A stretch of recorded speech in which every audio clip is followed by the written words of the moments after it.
1,00,000 మంది శివభక్తులతో కలిసి మహారుద్రాక్ష పూజలో పాల్గొనండి. వెంటనే కాల్ చేసి మీ పేరును నమోదు చేసుకోండి.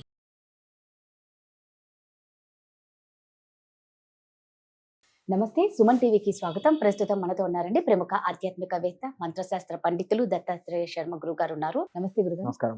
నిజంగా బల్లిని చూస్తే చాలా మందికి భయం వేస్తుంది. ఎక్కడ పడితే ఈ ఎండాకాలం అయితే ఇంట్లో మనతో పాటు బల్లి కూడా తిరుగుతూ ఉంటుంది కింద.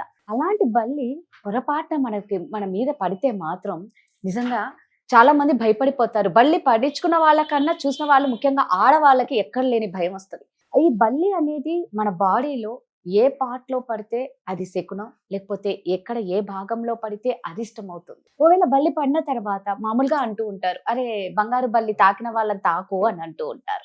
మరి నిజంగా అది చేస్తే దోషం పోతుందా? ఇంకొకటి, బల్లి సౌండ్ చేస్తుంది గురుగారు. మామూలుగా అంటారు, మనం ఏదైనా మాట్లాడేటప్పుడు బల్లి కిచకిచా అనింది అంటే నువ్వు అన్న మాట నిజమవుతుంది అంటారు. శకునం పలికింది అంటారు. నిజమేనా ఇది? అంటే ఇప్పుడు మీరు చెప్పిన దాన్ని బల్లిపాటు శకునం అంటారు. బల్లి, తొండ.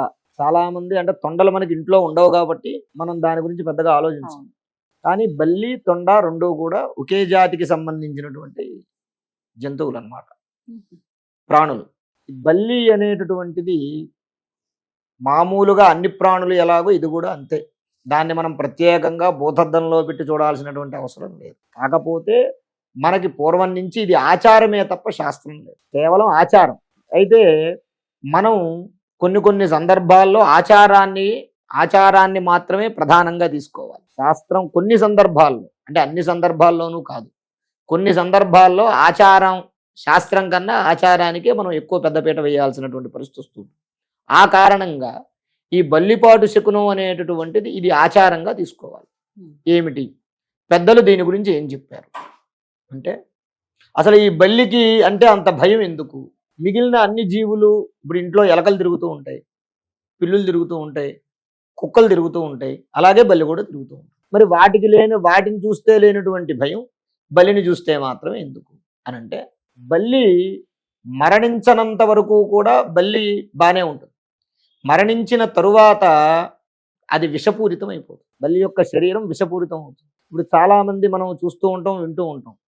అన్నం వండేటప్పుడు, సాంబార్ వండేటప్పుడు, అంతా పాయసం వండేటప్పుడు, ఏదైనా పదార్థం వండుకునేటప్పుడు దాంట్లో బల్లి పడింది అనుకోండి, పడి వెళ్ళిపోతే ఏముండదు.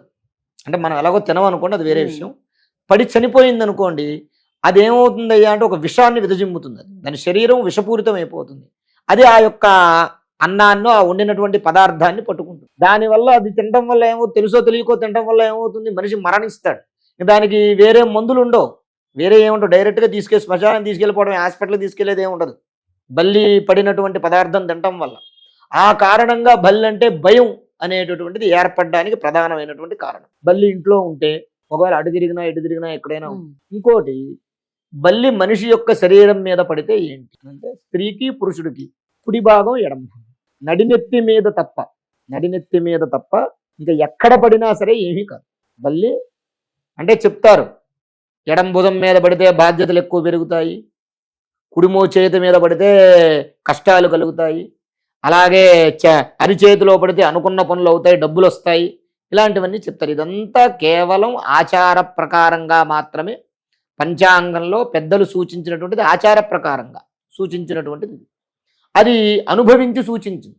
ఇప్పుడు శాస్త్రంలో వచ్చేది, పురాణాల్లో చెప్పేది, వేదంలో చెప్పేది, ఉపనిషత్తులో చెప్పేది పరమేశ్వరుడు ద్వారా ఖరాఖండి గది. అది ఖచ్చితంగా జరుగుతుంది, ఇలా చేస్తేరాలి అంతే. ఆచారం ఏంటయ్యా అంటే, జరగచ్చు జరగకపోవచ్చు, ఎవరికో జరిగింది, నీకు జరగాలని లేదు. ఇదైతే ఆచారం. ఇది బల్లిపాటు అనేటటువంటిది ఆచారం. దానికైతే నియమం అనేది ఏమీ లేదు. అయితే అలా మనం కొన్ని సందర్భాల్లో ఆచారాన్ని తీసుకోవాలి. బల్లి శరీరంలో ఎక్కడ పడినా సరే మనం పెద్దగా పట్టించుకోవాల్సినటువంటి పని లేదు. కానీ నడినెత్తి మీద పడి కుడివైపు వెళ్ళకూడదు. మగవాళ్ళకి కుడివైపున, ఆడవాళ్ళకి ఎడం వైపున వెళ్ళకూడదు. వెళితే ఏమవుతుంది అనంటే, ప్రాణాపాయ స్థితికి వాళ్ళు వెళతారు అనేది ఒక శాస్త్రం. ప్రాణాపాయ స్థితికి వెళతారనేది ఒక ఆచారంలో ఒక మాట, పెద్దలు చెప్పినటువంటి సూచన. కాబట్టి ఏం చెయ్యాలి? దానికి కంచిలో వరదరాజ పెరుమాళ్ళ దేవాలయం అని దేవాలయం ఉంటుంది. ఆ దేవాలయంలో ఒక మహారాజు గారు బంగారు బల్లిగా మారారని, స్వామివారి సేవ చేసుకున్నారని, అక్కడికి వెళితే బంగారు బల్లి గనక ముట్టుకుంటే బల్లిపాటు శకునం ద్వారా, అంటే బల్లి ఎక్కడ మన శరీరంలో ఏ భాగంలో పడినా సరే దాని నుంచి వచ్చేటటువంటి చెడు ప్రభావాలు నివారణమవుతాయని ఒక ఆచారం, అంటే ఒక మాట ఉంది. కాబట్టి అది వాస్తవం. ఎందుకు అంటే ఏదైతే మనం ఈ ఆచారాన్ని పాటిస్తూ ఉన్నామో, కుడి చేయి మీద పడింది, నీకు కష్టం కలుగుతుంది అన్నటువంటిది నువ్వు నమ్మినప్పుడు కంచి వెళ్ళి అక్కడ బంగారు బలిని ముట్టుకుంటే ఈ దోషం పోతుంది అని కూడా నువ్వు నమ్మాలి. అంతేగాని ఇది పడింది కదా అక్కడ అవుతుందా లేదా అనేటటువంటి అపోహ పెట్టుకోకూడదు. ఇక్కడ ఆచారాన్ని నమ్మినప్పుడు అక్కడ ఆచారం కూడా, ఆచారాన్ని నమ్ముతున్నావు అంటే ఆచారాన్ని తూచా తప్పకుండా పాటించాలి. కాబట్టి ఆ ప్రకారంగా కంచిలో కూడా బంగారు బల్లి వెండి బల్లి రెండు ఉంటాయి. అక్కడ బంగారు బల్లి కంటే ఇప్పుడు దొంగల ప్రభావం వల్ల ఆ వజ్రాలు అవి తీసేశారు, కానీ కళ్ళ మీద బంగారు బల్లికి కళ్ళలో వజ్రాలు ఉండేవి అప్పట్లో. అది మహారాజు యొక్క అంశ అంటారు దాన్ని.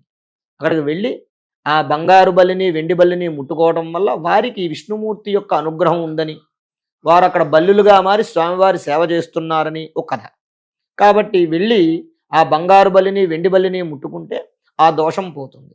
కానీ చాలా మంది ఏం చేస్తారు, నేను కంచెళ్ళు వచ్చాను ముట్టుకుని వచ్చాను నువ్వు నన్ను ముట్టుకో అంటారు. కానీ అలా కాదు, ఎవరిది వారికే. మనం ఒకటే గుర్తుపెట్టుకోవాలి, పూజ విషయం కానీ దోషం విషయం కానీ కర్మ కానీ ఎవడి కర్మ వాడిదే. కాబట్టి ఖచ్చితంగా కావాలంటే ఒక పని చెయ్యొచ్చు, నువ్వు కంచి వెళ్ళలేదు, వెళ్ళి ఇప్పట్లో వెళ్ళి ముట్టుకుని రాలేవు, ఇప్పుడు ఏం చేయాలంటే బల్లి పడిన వెంటనే స్నానం చేయాలి, వెంటనే తలస్నానం చేసేయాలి. తలస్నానం చేసేసేసి ఇంట్లో కంచిలో కామాక్షి అమ్మవారి పేరు చెప్పి ఇంట్లో దీపారాధన చేయాలి. చేసి మనకన్నా పెద్దవాళ్ళు, అంటే ఎవరు ఇంట్లో వయస్సులో వారు పూర్వసువాసినిలా లేకపోతే ఇంకోట అనేది కాదు, వయస్సులో ఎవరైతే పెద్దవాళ్ళు ఇంట్లో ఉంటారో వాళ్ళ పాదాలకు నమస్కారం చేయాలి. ఎందుకయ్యా అంటే కేవలం బల్లి పడడం వల్ల ఆయుష్కి మాత్రమే, అంటే ఆచారం చెప్పిన విషయం అది, ఆయుష్కి మాత్రమే ఇబ్బంది తప్ప వేరే ఇతరత్ర ఏమీ ఉండవు. ఇప్పుడు మనిషి అన్న తర్వాత కష్ట సుఖాలు అనేవి ఉంటాయి, ఆ బల్లి పడినా వస్తాయి పడకపోయినా వస్తాయి. కానీ నడినెత్తి మీద పడడం వల్ల మాత్రం ప్రాణాపాయ, ఇప్పుడు కాకి పొడవడం వల్ల కానీ గ్రద్ద పొడవడం వల్ల కానీ గబ్బిలం కానీ ఇటువంటి కొన్ని ఉంటాయి, కొన్ని విషపూరితమైనటువంటి కొన్ని రాక్షస ప్రవృత్తి కలిగినటువంటి కొన్ని జంతువులు ఉంటాయి, జంతువులు పక్షులు అవి వచ్చి మన నెత్తి మీద తాకితే, ఆ నెత్తి మీద తాకడం వల్ల ఎందుకు అవి తాకుతాయి అంటే వాడి టైం అయిపోతే వాటికి ఏదో సినిమాలో చూపించినట్టుగా సంఖ్య కనపడుతూ ఉంటుంది. పశువులు పక్షులు మనిషి యొక్క ఆయుష్ని మనిషి యొక్క ఆరోగ్యాన్ని అవి తెలుసుకోగలవు, పశువులకి పక్షులకి ఉంటుంది. అలాగే కాకులు కానివ్వండి, గబ్బిలాలు కానివ్వండి, గుడ్లగోబ ఇటువంటి ఏవైతే రాక్షస ప్రవృత్తి కలిగినటువంటి కొన్ని పక్షులు ఉంటాయి, వీటికి ఈ పక్షుల కంటే దైవాంశ కాకుండా రాక్షసాంశ సంబంధించినటువంటి పక్షులు, ఈ పక్షులు ఎప్పుడైతే ఈ పక్షులు కానివ్వండి బల్లి కానివ్వండి ఇవి నెత్తి మీద పడతాయో, నెత్తి మీద తాకుతాయో అప్పుడు ఖచ్చితంగా తలస్నానం చేయాలి, ఇంట్లో దీపారాధన చేసుకోవాలి. ఖచ్చితంగా వాళ్ళు మృత్యుంజయ జపం మృత్యుంజయ హోమం చేయించుకోవాలి. అదొక సూచన అనమాట.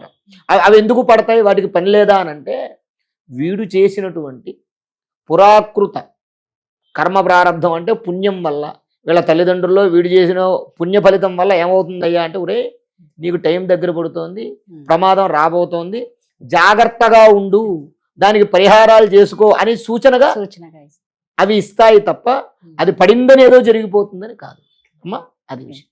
అంటే మీరు అన్నట్లు ఈ తలస్నానం చేసి ఆ పూజ చేసేసుకుంటే, ఆ హోమాలు కనివి చేసుకుంటే ఆ దోషాలు వెళ్ళిపోతాయి, ఆ దోషం పోతుంది. చాలా చక్కగా చెప్పారు గురుగారు, ధన్యవాదాలు. నమస్కారం. శ్రీ మహాగణాధిపతయే నమః. ఆరోగ్యము, ఐశ్వర్యము, ఆనందము, ఆర్థిక లాభం ఇవన్నీ కలగాలంటే ఆగస్టు 11వ తారీఖు మంగళవారం రోజున మేము నిర్వహించేటటువంటి 1,00,000 రుద్రాక్షల పూజలో పాల్గొనండి. పరమేశ్వరుడి యొక్క అనుగ్రహం వల్ల సర్వ విధములైనటువంటి కష్టాలు నివారణమై ఐశ్వర్యాలు కలుగుతాయి. 1,00,000 రుద్రాక్ష పూజలో పాల్గొనేటటువంటి వారు స్క్రీన్ మీద స్క్రోల్ అవుతున్నటువంటి నంబర్లకు కాల్ చేసి రిజిస్ట్రేషన్ చేసుకోగలరు. స్వస్తి.